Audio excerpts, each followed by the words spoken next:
You're listening to Civic Media. You can tune into any of our live shows on any radio station across the state with the Civic Media app. Find us in your phone's app store and listen anytime, anywhere. This is your WAUK Daily News Roundup for the Shaw, 101.1 FM and 540 AM in Waukesha.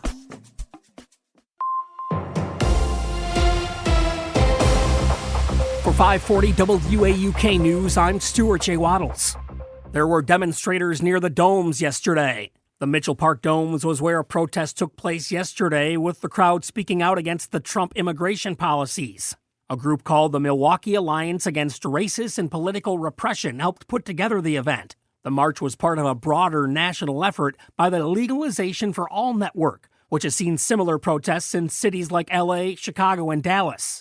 The new week likely brings more confusion at Children's Wisconsin. The Wisconsin Watch report from last week said the gender health clinic at Children's Wisconsin Hospital in Milwaukee initially canceled a teenager's appointment following President Trump's executive order. However, the report said it was later rescheduled. The issue here is similar to what's being seen elsewhere as clinics across the country have paused care in response to Trump's directive.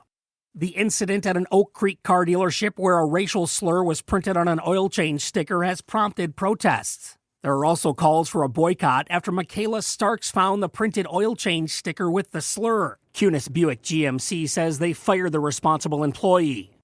The State Assembly's Education Committee recently heard public comment on bills relating to curriculum, assessment programs, and school board spending. Brittany Merlot has more. Assembly Bill 3 requires incorporating cursive writing into the state standard for English language art classes. It would require cursive to be taught in the elementary grades in all public, private, and charter schools. Right now, only some schools in Wisconsin teach cursive. It's not a requirement, and it's up to the school district's discretion. Those in favor of the bill said writing in cursive promotes a number of cognitive benefits, like enhancing motor skills, memory, and creativity. State Superintendent Dr. Jill Underly is against the bill, as is the Wisconsin Association of School Boards. And that's news on 540 WAUK. I'm Stuart J. Waddles.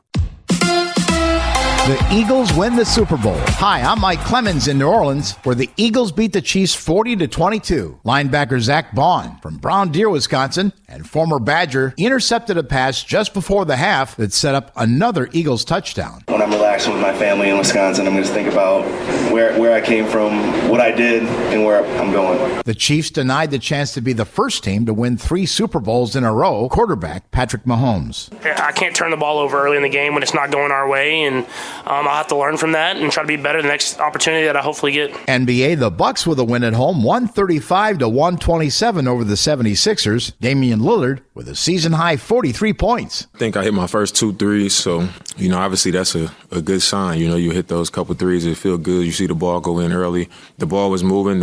It was just a good flow to the game, so I felt good because of the flow of the game. That's the Bucks' Damian Lillard. With sports, I'm Mike Clemens.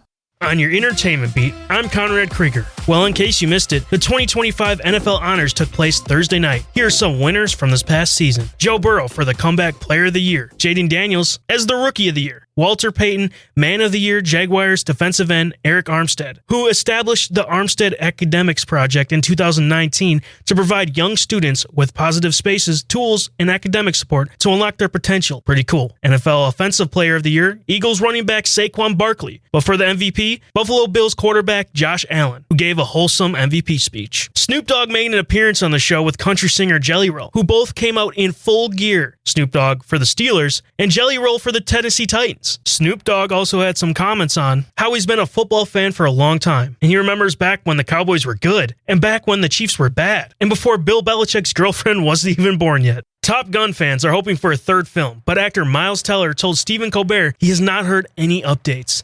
The Top Gun 2 actor who plays Rooster in the film did tell the talk show host that he has made one demand of the film star's Tom Cruise. If there is a third film, Teller wants some warning, so he has time to get in shape. Ideally, 1 month per ab, so a total of 6 months. Rumors that the third film is in development have not been confirmed. Demi Moore is nominated for a Best Actress for her role in The Substance, an impressive achievement for someone who was labeled a popcorn porn actress years ago by producer. Moore talked about her Golden Globe acceptance speech on the Jimmy Kimmel Live show, where she mentioned the producer's prediction. Kimmel asked her if she thought the producer, who has since passed away, heard her speech. Moore said, "He's probably rolling over in his grave. Revenge is a dish best served when the other person is still alive, but I'm sure it still feels good." Adam Scott is on a roll. The Severance star is returning to the film genre that gave him a start. Scott is signed on to the project to play a horror novelist who visits an Irish inn to disperse his parents' ashes, only to find out it's haunted. Hawkham will be directed by Irish director Damien McCarthy, who directed last year's critically acclaimed Oddity. Scott got his start in the genre with a 1996 Hellraiser Bloodline. This film is still in pre-production.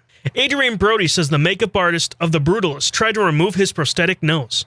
The only problem is, it was not prosthetic. Apparently, Brody's real nose looked fake to the makeup artist. The Oscar-nominated actor told Jimmy Fallon he asked her if she was trying to remove that, and she said yes, and he said it doesn't come off. Brody says he and the makeup artist had a laugh after she said, "This is going in my diary," and Brody said that this is going in his talk show repertoire. For more showbiz fun, tune into Nightlight with Pete Schwaba, weeknights from 6 to 8 p.m. on the Civic Media Radio Network. Mostly sunny today. We'll get to around 30 for a high this afternoon. The wind will be from the northwest at 5 to 15. Cloudy tonight with some light snow around or a little after midnight. Our low down to 15. Tomorrow, partly cloudy, 21. Wednesday, cloudy with more snow possible and a high near 25. I'm meteorologist Sean Cable. Outside right now, it's 12.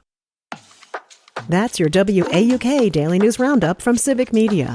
Subscribe to this podcast on Spotify, Apple, or wherever you find your podcasts. Find more news at WAUKradio.com. The national news cycle never stops, but it can be hard to find news about your local community. Civic Media is dedicated to providing quality local and state news coverage across Wisconsin. With the Civic Media app, you can get notifications about local stories that matter to you and your community. Find the free Civic Media app in your phone's app store and choose notifications from the menu to tell us what kind of news you want to hear about.